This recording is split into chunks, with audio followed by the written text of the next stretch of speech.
How's that?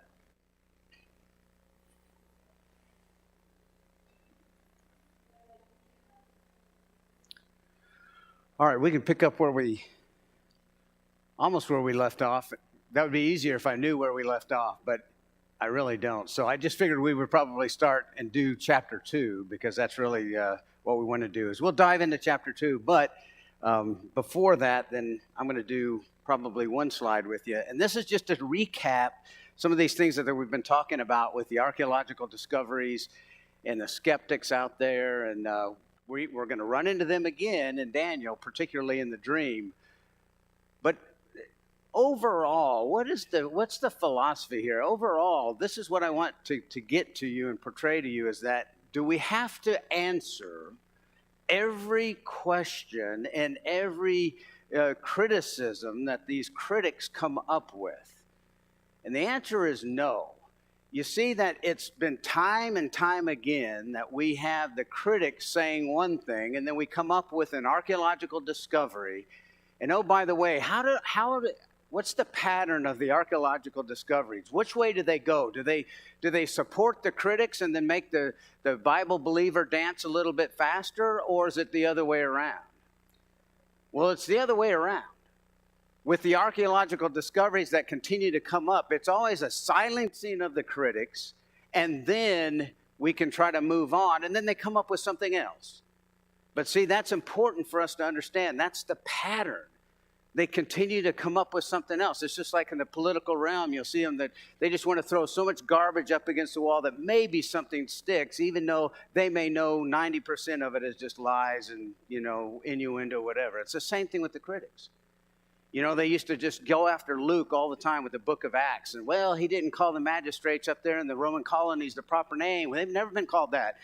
Well, then the archaeological discoveries would come up and say, no, actually Luke was very, very, very accurate.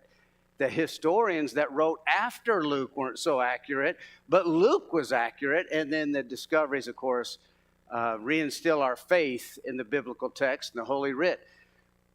What I'm saying is there's a pattern here. And it gets to a point where you don't have to answer everything. In fact, I'm going to show you this. I got in an argument. I know you don't believe that about me, but I got in an argument with my ops group commander one time in my A-10 squadron, and he was this atheist, and he said, well, if he had been through medical school and then decided to fly instead. I don't know why anybody would do that, but so he says, oh, no, this is, evolution's a far gone conclusion. You know that. I mean, and so I would argue with him, and I said, well, where's your missing link? What in the world? So we argued about certain things, and of course, after I left the squadron and I was, happily on my way, he sent me this magazine. This was about, I guess, I don't know, this is 25 years ago or whatever, but that was the cover of the National Geographic at the time. And that was supposedly a 4 million year old woman. And then when I read the article, I found out she's only 3.5 feet high, poor her. But so, and then they had kind of this ape-like figure that they had made out of this, old decrepit fossilized skull or whatever. And at the time, there was nothing kind of discovered about it. But later we would find out that, well, they like to publish these things before they're peer-reviewed. They like to publish these things before they're really announced in the world of the scientific discovery. So nobody else really gets a good hack at it. And years later, when they find out they're just, they've made up something out of nothing or that she wasn't a human at all, what's happened? Well, my group commander, he's long gone, and the people that looked at that, they're long gone. Another one of those stories, of course, is Ernst Haeckel's embryos. Do you remember that in the school books? You remember how you were taught that regardless of what you think about the Bible, that the embryo in the womb goes through all the evolutionary stages of the human being, and it goes through the fish stage and then the aquatic stage, and then it comes out, and then, oh, that was in the textbooks, and I got in an argument with a junior high teacher, biology teacher once about those embryos, And so anyway, later on, I would find out that those were Ernst Haeckel had actually altered those photographs and then rearranged them. They weren't even in the right order of the incubation period. And that was discovered before 1920. But it was in my school books in the 70s and the 80s. And so when McGraw-Hill was faced with it, the publisher, and their headquarters came out with their statement, and they said, well, we know that, but it was very visual and effective to try to teach the school children these things about their evolutionary past. So it was a known lie and a known fraud, but they continued to perpetuate until finally a Texas organization put so much pressure on them they had to start pulling it from the school books. But that's exactly where we are with skeptics and skeptics of the Bible. It's just that the integrity is not there. It's not they don't have this system where they're just, rigorous about their own reviews. They're just so concerned with trying to degrade the Bible and the biblical text and everything that you and I believe. And so in the end, nothing to emulate, certainly, for either science or history. So we'll move on here and now to Daniel chapter 2. Chapter 2, you'll know very well. I know you're very, you're up to speed on it. You've been learning it since, felt board days when you had the little figurines when you went into Bible class or VBS or whatever. But there are a couple of things that we'd like to draw out of this, and because it's so controversial itself in the religious world, this would be something that we want to make sure we have a good handle on. First of all, in verse 9 right here, this is Nebuchadnezzar talking, and of course he brings in the intelligentsia, doesn't he? He brings in the Chaldeans, he brings in the soothsayers, he brings in the enchanters, he brings in the magicians. Now, who are those in a kingdom like Nebuchadnezzar? The Babylonian kingdom was more advanced at this time than the Egyptian empire had been in the time of the pyramids. I want you to think about that. That's pretty good. I mean, what they knew about the stars and the universe and the patterns and all of that, the Babylonians at this point are more advanced than the societies previous to them, but they did have astrologers. They had these individuals that would read the stars in the heavens. And as I've used in a different class before, this is the power brokers of the society, right? They may not be king, but they hold the power. They hold a whole lot of power. Who is that today? It'd be like the scientist, right? In the priestly garment of the smock, and the test tube is their scepter, and the laboratory is their temple. You heard anything like that lately? Like, well, follow the science. Oh, okay, yeah, I remember that when we were all sitting around scared to death in 2020. It's follow the science. Then we would find out, well, the science had a lot of politicizations about it. It just had all of these other angles that we didn't know. And just like the environmental movement, and then remember when WikiLeaks took that down, they had all those emails going back and forth from the Obama White House and into the administration, all the way out to the research groups, and they said, well, the data is not supporting what we would like to publish. And that was kind of going back and forth, so they were suppressing that, and then WikiLeaks brought it out. And if you remember, what was the big argument after that? It was this big dog pile on WikiLeaks, because our nation was in serious trouble if we had WikiLeaks. We got to get rid of WikiLeaks, because how can any democracy survive, even though we're not a democracy, right? We're a constitutional republic. But be that as it may, that's the science. And the science has always been that way, right? You remember the Ptolemaic model of the universe where everything revolved around the earth? A lot of people still think that. I mean, metaphorically speaking, everything revolves around us. The premillennials think everything in the Bible revolves around us today. All these prophecies are about America today. It's like the Ptolemaic, universal model. But how long did the science carry that on as fact? 1,500 years, Ray? Something like that? 1,500 years they were wrong. But you couldn't question it until Copernicus came along with Galileo. And then, of course, Galileo was threatened and he was tried for heresy and all of that. But that's what happens when you have the political forces of the day join up with the scientific forces. And there's something called orthodoxy. And orthodoxy means that you don't question that. That's the truth. That's the accepted truth. And anything outside of that. That's why you're a cult, by the way. That's why you're a cult. That's what they're going to tell you, because you do not ascribe to the orthodoxy, the religious orthodoxy of the fundamentalist or the what they call the evangelicals. Why did I bring all that up? Anyway, okay, so this is the intelligentsia. This is these individuals in the Babylonian rule. But now notice this. Nebuchadnezzar is so advanced for his time frame. He is very smart. He's a religious man. He's a spiritual man. Of course, he's he'd be very superstitious as well. But notice his statement here. Does he have any right saying this? Now, I've had a dream. I'm troubled.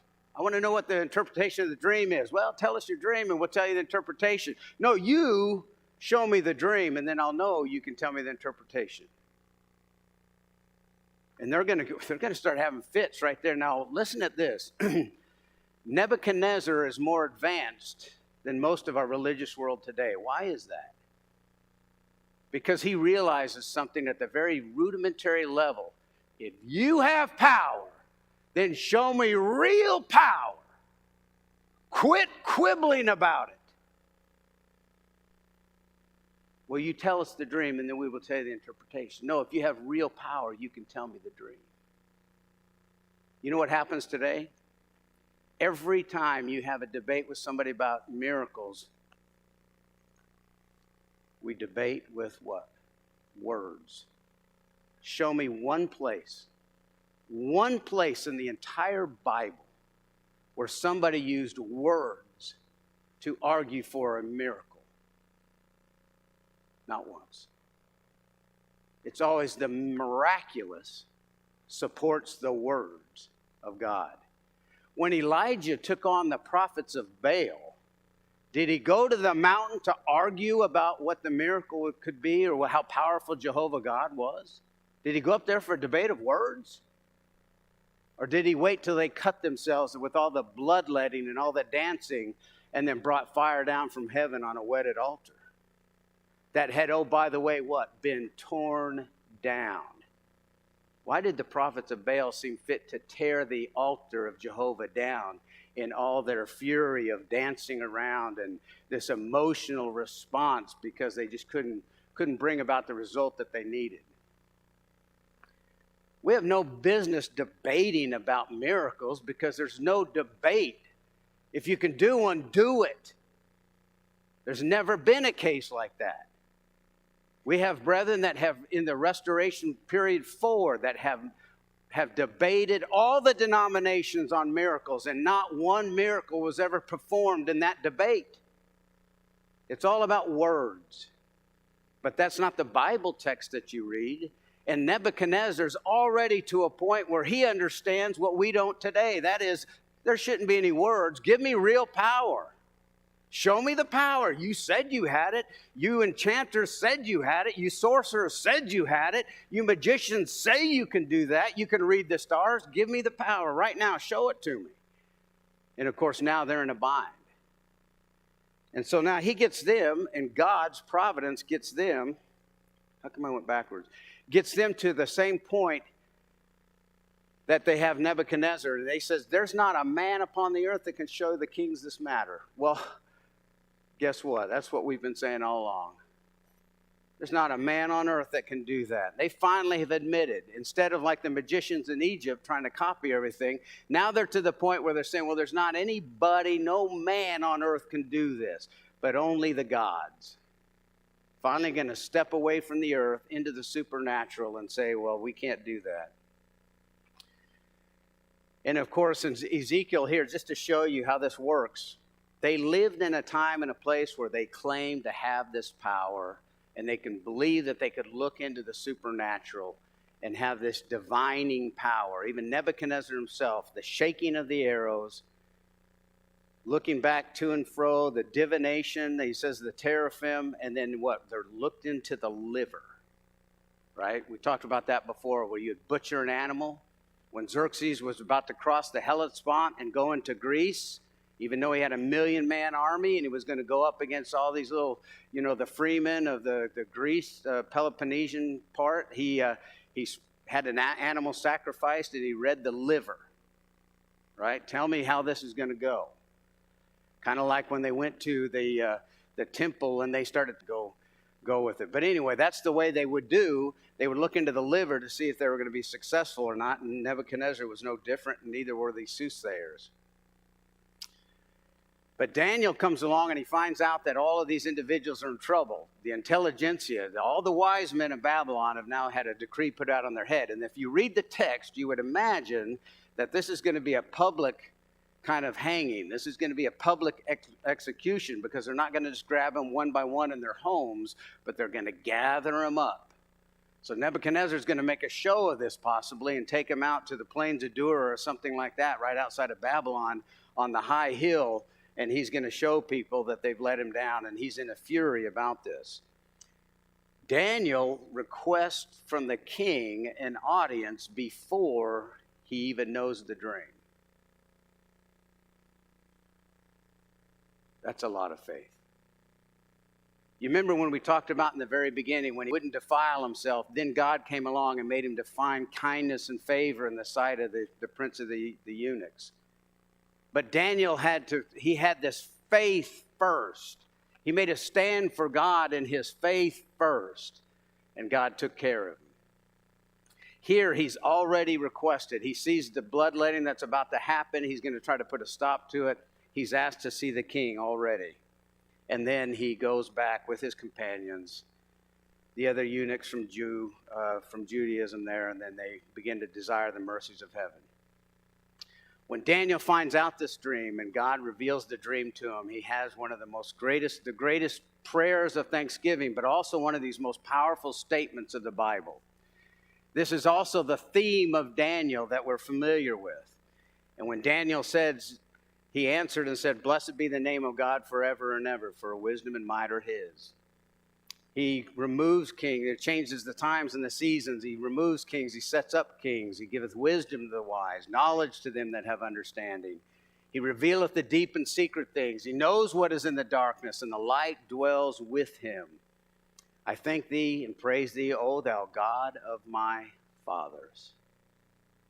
What a great statement that he makes there. I just think that's a wonderful epitaph for God right there, as he talks about him and says, you know, you're the God of my fathers, who hast given me wisdom and might, and hast made known unto me what was desired of thee, for thou hast made known unto us the king's matter. So God's providence is now bringing two things together. He's washing the Israelites of their idolatry in this exile. But he's also going to bring the most powerful idolatrous kings and empires to the knowledge of the one true Jehovah God. And Nebuchadnezzar is going to be the big test case, isn't he? And it's not going to happen in one sitting. And it's not going to happen in two. And it's going to take some very drastic measures for Jehovah to get a hold of his attention and finally get Nebuchadnezzar where he wants him. And then that is, of course, as you're familiar with the book as we move along. So this is where we are with Daniel right now. He finds this out. He goes back to Arioch, and as you know, Arioch makes haste and he brings him back to Nebuchadnezzar. I would imagine that Arioch, being the captain of the host, he doesn't have a whole lot of stomach for what's happening. You know, he's not going to be killed himself, but he's the executioner. And you can just see that he's really kind of anxious to get out from under what's happening. Like, this is a little drastic. Let's do something different. And so he takes Daniel back with haste and takes him back to Nebuchadnezzar. And then in Daniel 2, right here in verse 27 and 28, he said, "The secret which the king hath demanded can neither wise men, enchanters, magicians, nor soothsayers show unto the king." Something that Nebuchadnezzar was already figuring out, wasn't it? But he doesn't do that. He makes sure, he plainly states it out, your decree, and I'm agreeing with you. None of the masters can tell you that. Well, he's already heard that, and it didn't go over well. But that doesn't stop Daniel. And he says, no, you're right. Those people are right. None of the magicians could tell you that. But then he goes on and said, but there's a God in heaven that can. And he's going to make known unto the king what comes to pass in the latter days. And there's nothing more exciting than the latter days. Because in the religious world, then part of religion for the Reformation, this was a thin part. Some very few kind of looked into the latter days and believed that the prophecies were about a millennial kingdom and reign on earth. Today, it's mainstream. This is their gospel. So much so that if you disagree with this, unlike baptism or, elders in the church or women's roles, that you can argue with them on that. But if you deny this about a 1,000-year reign on the earth, now you're a false teacher. Now they'll get serious. And so it starts with Daniel. And of course, there's other places. But we'll just go through a couple of passages. I know you're familiar with these. But in Micah, it's the same wording as in Isaiah 2:2. We have other prophets that talk about the latter days. But in the latter days, it'll come to pass that the mountain of Jehovah's house shall be established on top of the mountains and exalted above the hills, and all people shall flow into it, and all nations shall go. That statement there would be fulfilled, but not the way they would believe. But the latter days is mentioned in Deuteronomy 4 and also in chapter 31. I'll let maybe Caleb deal with this on Wednesday nights. I'm sorry I've missed a couple of his classes, but when he talks about a double fulfillment, some of these things will be about the exile, and then some of it will be about the rejection of Christ. Some of it will be about their return from the exile, and some of it will be about the new kingdom, and then their membership in the new kingdom with, of course, they think David, but the Messiah. Here's Joel 2:28 through 29. It says pass afterwards, but the language is very similar. This is another prophecy about these latter days. It shall come to pass afterward that I'll pour out my spirit upon all flesh. Your sons and your daughters will prophesy. Your old men shall dream dreams. Your young men shall see visions. And on your servants and upon my handmaids in those days will I pour forth my spirit. Here's the problem. The real crux of it is nobody wants to take the word of God for the fulfillment of these very passages. That's the problem. In other words, if you've got this inspired prophecy that's in symbolic language, you're going to have to look for an inspired interpretation, because if you don't, it's not as plain as you would think. But when it is spoken out plain, and when those that are inspired, and we're going to go over this in more detail, this is just a smattering of it, but Peter repeated this on Acts chapter 2. You and I both know that. Starting in verse 15, he says, they're not drunken as you suppose, being it's the third hour of the day, but this is that which was spoken of you through the prophet Joel. And then he repeats the prophecy. It shall be in the last days. That's the latter days, said God. I will pour forth my spirit upon all flesh. Your sons, your daughters shall prophesy. Young men shall see visions. You see that statement in verse 16. This is that. So you can't take that passage and go anywhere else with it. Peter said, this is that. And we'll go through numerous ones later when we actually get to a lesson on that. Here's an example. In Amos 9, this one I use all the time with friends when they start talking about prophecies of the Old Testament. In that day I'll raise up the tabernacle of David that is fallen and close up the breaches thereof, and I'll raise up its ruins. I'll build it in the days of old that they may possess the remnant of Edom, and all the nations that are called by my name, saith the Jehovah that doeth this. What's the significance of the tabernacle of David? First of all, I don't remember the tabernacle being I don't remember it being David's tabernacle. But the of there is a kind of a preposition of ownership, right? The tabernacle of David that has fallen. That would be very odd to call the tabernacle of Moses the tabernacle of David and then say it's been fallen. But when you go to the New Testament, you'll find that Paul in Antioch of Pisidia then starts with the synagogues, and he begins with passages like that and says, this has been fulfilled. And he goes through, or this is not Antioch of Pisidia, this is actually James in Acts 15. But when he goes through, he uses this passage when in Acts 15 they're talking about the Gentiles coming into the kingdom. And James says, well, after these things I will return, I'll build at the tabernacle of David. In verse 16, he quotes that passage. Notice in verse 17, though, he makes a slight change in the words. I always think that's interesting. The Bible does that quite a bit, so that James, being inspired, is now showing you what the fulfillment of Amos 9 was. It has nothing to do with the tabernacle of David the way they would have thought of it. But it has to do with the Gentiles being fellow heirs into the kingdom of Christ. And that's what he says. So therefore my judgment is that we not bother them. This is Hosea 3 and 5. Afterward shall the children of Israel return and seek Jehovah their God and David their king. And shall come with fear into Jehovah and into his goodness in the latter days. That's what's going to happen. And what would be some of the tip-off here is David, their king, has been dead for 200 years when Hosea says this. I'll go over, I think, one more, and then we'll just move on. Here's one in Isaiah 55. Incline your ear, come unto me, hear, and your soul shall live. I will make an everlasting covenant with you, even the sure mercies of David. That's the words in Isaiah 55.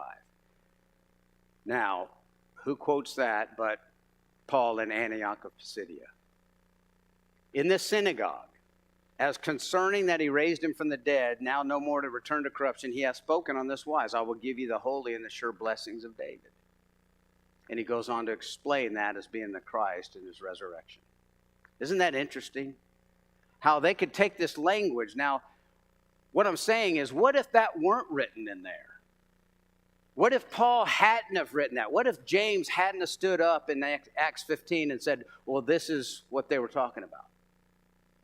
It leaves it pretty open, right? And then you can get excited and run off and start writing all kind of things about it.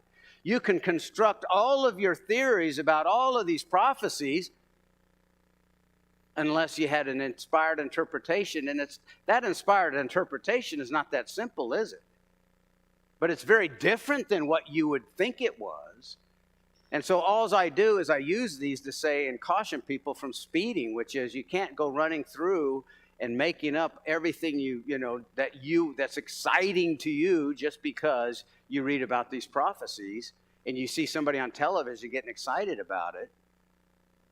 You have to go back to the Bible, and if the Bible is silent on some of these prophecies, I would caution you to be silent unless the Bible is showing us exactly what they are. Now let's read through this image part that you know very well, but the details of it are important because you're going to find out there's a lot of people out there that are going to try to throw details at you and make something out of this image that it is not. But let's go through this. We'll start in about, I say verse 38, let's say. That'd be good. Yeah, that'd be all right. All right. Let's start with verse 38. And wheresoever the children of men dwell, the beasts of the field and the birds of the heaven hath he given into his hand, into your hand. He's talking to Nebuchadnezzar. And he's made you to rule over all of them. Thou art the head of gold. And after thee shall rise another kingdom. Not a king, but a kingdom. Is that the way your Bible reads? Inferior to thee, and then another third kingdom. So how many kingdoms have been listed? 3 so far. And that one is of brass, that shall bear rule over all the earth. And then in 2:40 he says, and the fourth kingdom. Kings? No. Kingdom. 4 kingdoms. And that shall be as strong as iron. For as much as iron breaketh in pieces and subdues all things, and as the iron that crushes all these, shall it break in pieces and crush. Whereas thou sawest the feet and the toes, part of the potter's clay, part of iron, it shall be a divided kingdom. That phrase in my translation is, it shall be a divided kingdom. Is that the way yours reads? Close enough? How many kingdoms have been listed? 4. And a, or it, is a pronoun, right? Third person pronoun, something like that. An English teacher could straighten out. But that's referring to a noun that's already been listed. That's the fourth kingdom. Now notice this, as it's got the strength of iron, and then it has iron mixed with miry clay. And the toes and the feet were part of iron, part of clay, so the kingdom shall be partly strong and partly broken. Whereas you saw in verse 43, iron mixed with miry clay, they shall mingle themselves with the seed of men, but they shall not cleave one to another, even as iron doth not mingle with clay. And in the days of those kings shall the God of heaven set up a kingdom that shall never be destroyed, nor shall the sovereignty thereof be left to another people. They shall break in pieces and consume all these kingdoms, and it shall stand forever. For as much as thou sawest that a stone was cut out of the mountain without hands, which in the Bible is what? Spiritual in nature. It means it's supernatural. It has something to do besides this physical world, like a circumcision without hands. Right? Colossians 2 and 11 and 12. Is that a physical circumcision or was it spiritual? And this stone is cut out of the mountain without hands, that it would break in pieces, brass, clay, silver, gold. The great God hath made known to the king what shall come to pass hereafter. And the dream is certain, the interpretation thereof is sure. Now you have to answer a couple of questions. Is it more about body parts or is it more about metals? It seems like an odd question, doesn't it? If it's about body parts, you're going to be able to run off into all kind of directions. But if you go back and read through it, it's not about body parts, but the characteristics of the kingdom are about metal. That's what they're described as, being different types of metal until you get down to the legs, and the legs are iron, and then as it goes into the feet and the toes, it's iron and clay. Is that iron in the feet? Is that the same iron in the legs? The answer is yes. Hasn't had a chemical reaction. It doesn't change to something else. It's just iron from the legs that's mixed with clay. And then he says, well, why is that? Well, because it's all broken up and it's not as strong. It's going to be splintered. We're going to find out that there's going to be people that run off with this image, and they're going to run off in every direction. But as the two arms has 10 fingers on it, that's not pertinent to our image, is it? It's not pertinent you have two thighs because you have a belly of brass as well. So is it pertinent that you have two thighs of brass? No. You have iron down there in the legs, and then it runs into the feet, and the feet itself have the clay in it as well as the toes, but it's still iron from the legs. And that kingdom that's described with it, the pronoun, is the fourth kingdom. You don't have any more kingdoms on this image than 4. Now, you got 2 big schools of thought. We're going to go through this, and I want you to be able to discern, as you're looking at this, what school of thought painted these images. For instance, right away, somebody will send me a picture like this or show me this in their Bible, and they'd say this. They'll say, well, we are here. How did we get there? How did we get to be part of the iron when the iron in the legs was the 4th kingdom, which would have been the Roman Empire? How did we get there? Babylon, Medo-Persians, Greece, the Roman Empire. That is correct. That's exactly the way they were lined up. That Roman Empire had the strength of iron. That Roman Empire would spread out through the whole world. That Roman Empire would have civil wars. They would have provinces all over, and they would be fighting with class warfare amongst themselves. The Roman Empire would be splintered such that even in Zechariah, we're going to read that image of this powerful empire is going to consume itself, where the eyes would dissolve into its sockets and the things would just start to dissolve and eat away at its own body. In other words, it wouldn't be attacked from external forces, but whatever was standing there with such strength would just eat itself away with this cancerous, disease until it killed itself. You know anything about history at all? Do we know anything about the Roman Empire? Is that a great description? We couldn't have written that any better. That if we were Gibbon and writing the fall of the Roman Empire, who I think he takes the complete wrong stance, so I wouldn't recommend anybody reading that. But it's just, listen, This is the Roman Empire that splintered. You can't get ourselves in this image, because then you have up here what they call the prophetic gap. And you'll see that in some of the images. They'll cut his legs off from his feet and say, well, there's a prophetic gap of 2,500 years. That's trying awful hard, isn't it? To get yourself into the image, to get your universe circling around the earth again, right? In this Ptolemaic kind of model. Here's another one. Divided nations of Western Europe. That would be to try to get us at the feet in us into the end times as well. Here's a different kind. Are these the premillennialists that make this image up? Why would you put the Seleucid Empire, the legs of iron, and then smaller kingdoms right after them? Why would you take the Macedonian Empire, the Grecian Empire, and instead of keeping it on the thighs and the belly, why would you split it up into two? So that you can get rid of the Roman Empire. If you get rid of the Roman Empire, who is this that's doing this to the image? You remember me telling you about the liberals? When I said liberal, I don't mean liberal politically or liberal as in the church. I mean liberal scholars as in, the German skeptics. The German skeptics that said Daniel has been written when? The Maccabean era.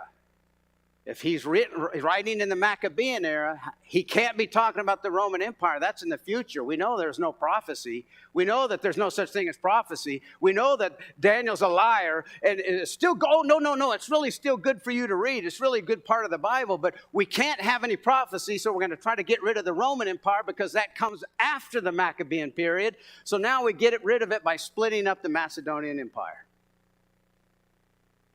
But as you find out when you go through the details of this one and in chapter 7 and in chapter 8, those kingdoms and empires are named. You can't split them up, and if you don't, and obviously this goes against history as well, but you could tell right away by looking at the image what school of thought they're from and what they're trying to do with it. Same thing with this one right here. Now you got Nabonidus, Babylon. You see that? Head of gold, Nebuchadnezzar. Oh, by the way, the Babylonian Empire now is going to be silver because these other kings are inferior to you. Is that what the Bible said? No. See how much you have to really twist and start biting on the scripture and chewing it up and trying to spit it out into some different kind of formulation to try to get your worldview in there. So now they've got Nebuchadnezzar's sons that are very weak in here. And then the bronze, of course, now they could push it to the Persian Empire, Alexander the Great. Oh, Alexander's all broken up. What do we leave? We left the Roman Empire out again. That's because Daniel was written, in the Maccabean period. Of course, the Maccabean rebellion takes place in about 167. So, this is a lot more. This would have been good if you can read it, but you can't. But anyway, you can see here, this is right here. This is Daniel 7, and Daniel 7 and the image with animals is going to go exactly the way Daniel 2 does. And then there's this one right here is excellent. If you had this on a handout in your Bible, which you don't, we'll go after this chapter. We'll go after this chart. We'll start here next week. But this one right here, I'm just trying to make sense of it for you all, that you have a parallel right here with Daniel 7. Daniel 8 only has 2 animals, and they're in the middle. He doesn't say anything about the Babylonians, and he doesn't say anything about the Roman Empire. But he does talk about Alexander the Greek an awful lot. And then as you see these, they're all parallel, and they get right down here. And here's Zechariah 14:12. I don't know if you can read that. This shall be the plague within Jehovah will smite all the peoples that have warred against Jerusalem. Their flesh shall consume away while they stand upon their feet. Their eyes shall consume away in their sockets, and their tongue shall consume away in their mouth. The Roman Empire will disintegrate, and then God said the people of God will possess that kingdom. And in the year, 312, the Christian church possessed the Roman Empire. All right, thank you very much.